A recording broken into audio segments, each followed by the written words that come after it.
विभीषण को भी मंत्र सुनाया, लेकिन बात सुनी, लेकिन सुन करके हृदय में, लेकिन जब रावण की लात पड़ी, बोले तब जाकर के विभीषण को संत की बात याद आई।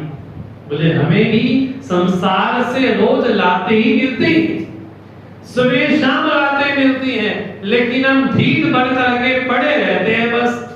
बोले सुबह शाम संसार हमको लात देख मार मार के बार बार चेतावनी देता है, अब भी चेत जाओ, अब भी चेत जाओ, अब भी चेत जाओ, वो चले गए हैं, वो चले गए हैं, तुम्हारा भी नंबर बहुत जल्दी आने वाला है, तुम्हारा पड़ोसी भी चला गया, तुम्हारा ये भी चला गया, बार बार चिताया जाता है। बोले उसके बाद भी हम नहीं चेतते।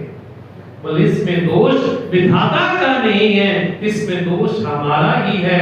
प्रकृति परमात्मा हमें बार बार चेताते हैं, अब तो जागो, अब तो जागो, अब तो उठो, लेकिन हम, बोले हम तो कहां सोए। बोले गोस्वामी जी बोलते हैं हम सोए कहां। बोले मोह निशान सब सोवनिहारा, देखे सपन अनेक प्रकार। हम तो जागते हुए भी सोते हैं, क्या आंखें खुली हैं, खा रहे हैं, पी रहे हैं, व्यवहार कर रहे हैं, लेकिन गोस्वामी जी बोलते हैं आप अभी भी सो ही रहे हो। कहां? बोले मोहरों की रात्रि में सभी सो रहे हैं, आंखें खुली, व्यवहार भी हो रहा है। अगर परमार्थ की ओर से सोए हैं तो समझना कि हम सोए, अगर परमार्थ की ओर से जाग गए हैं तो समझना चाहिए कि हम जाग गए। इसलिए विभीषण जी महाराज बोलते हैं कि मेरी स्थिति कैसी है। बोले जीव दसनों जीव विचारी। बोले हमारी स्थिति तो बोले बिल्कुल जीव की तरह है। सौभाग्य से हमको भारतवर्ष मिला, सौभाग्य से हमारा जन्म सनातनी हिंदू घर में हुआ, सौभाग्य से हमको ग्रंथ प्राप्त हुए, सौभाग्य से हमको पुराण प्राप्त हुए, रामचरितमानस प्राप्त हुई, अनेक उपनिषद प्राप्त हुए, लेकिन मंद भाग्य हमारा किससे बड़ा और क्या होगा। ग्रंथ भी विद्यमान हो, ग्रंथ सामने हो, लेकिन ग्रंथ पढ़ने का हमारे पास समय नहीं। उनको देखो जो सर पे जालीदार टोपी पहनते हैं, वो टोपी वाले बोले दिन में 5 बार बैठते हैं, लेकिन सनातनी हिंदू घर में कोई पैदा हुआ हो, बच्चे से कहा जाए कि हनुमान चालीसा सुनाओ, क्या गायत्री मंत्र सुना दो, कुछ गीता के श्लोक सुना दो, बोले बच्चों को तो छोड़ो, बड़ों को नहीं आते। और उन टोपी वालों को, बोलो टोपी वालों को सब कुछ आए, लेकिन हम कैसे मंद भाग्य हो जाएं। सनातनी हिंदू घर में हमारा जन्म हो, बोले उसके बाद भी हम ग्रंथों से दूर रहे, इससे बड़ा हमारा और क्या दुर्भाग्य होगा। अभी अभी तो हम पश्चिम से भी धीरे धीरे लुप्त हो गए, दक्षिण से भी धीरे धीरे लुप्त हो गए, और आने वाले समय में बोले हिंदू टॉर्च लेके ढूंढना पड़ेगा कि कहां बचे वो कहां नहीं बचे। हमें क्या फर्क पड़ता है, हमें क्या फर्क पड़ता है। वो दिन दूर नहीं जब टोपी वाले कहीं आके हमको शासन करवाएंगे और बतलाएंगे कि तुम कौन हो, तुम कौन नहीं। इसलिए अभी भी समय है, चेत जाए, अभी भी समय है। अगर नहीं चेते तो शायद वो भी दिन दूर नहीं कि आप रामचरितमानस को सुन पाओ, वो भी दिन दूर नहीं जब आप मंदिर के बाहर टेंट लगा करके साल में जब 3 दिन का 4 दिन का उत्सव करते हो, वो दिन दूर नहीं है जब उस दिन से भी हमको चूकना पड़ेगा। इसलिए अभी भी सावधान होने की आवश्यकता है। अगर टोपी वालों से बचना है, उनको काटना वाटना नहीं, बोले अपनी लाइन को उससे आगे कर दें, बोले यही हमारी काट है बस।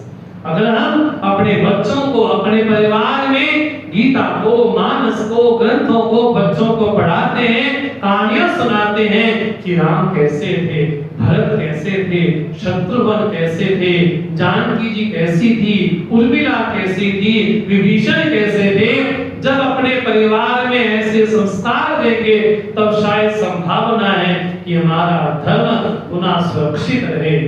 लेकिन अगर ऐसे ही आलसीपन चलता रहा, इसलिए कुंभकर्ण के बाद कोई सोया तो हमारा हिंदू समाज ही सोया है। इसलिए इस हिंदू समाज को जागने की आवश्यकता है। अब कुंभकर्ण बनने का काम नहीं है, अब तो अर्जुन बनने का काम है। अगर जब तक नहीं खड़े होंगे तो वो दिन दूर नहीं कि मानस से ग्रंथों से दूर हो जाएंगे। कौन है विभीषण? गोस्वामी तुलसीदास जी ने बताया, जी विभीषण को बोले जीव ही विभीषण है। जीव बवधंत्री सेवक विभीषण, बसत मांध्ये तुष्टाश्री ग्रसित चिंता।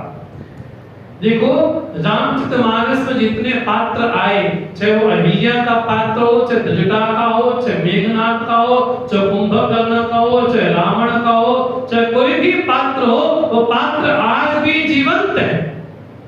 ऐसा नहीं कि कभी त्रिजटा थी, कभी दुशासन था, कभी रावण था, कभी कुंभकर्ण था। इसलिए मैंने आपसे निवेदन किया, मानस को जब पढ़े तो चित्त की दृष्टि से पढ़ें। अगर चित्त की दृष्टि से पढ़ेंगे तो पता चलेगा क्या इस युग में ऐसा ऐसा हुआ, लेकिन वास्तव में विभीषण आज भी है।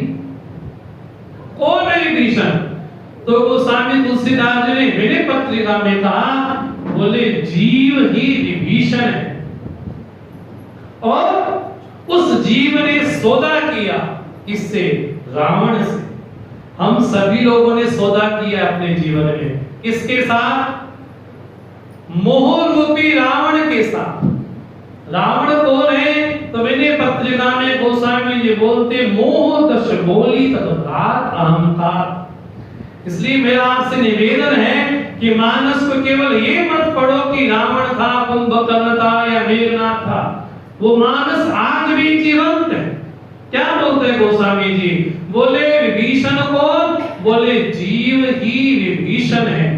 रावण कौन? वो रावण मोह है।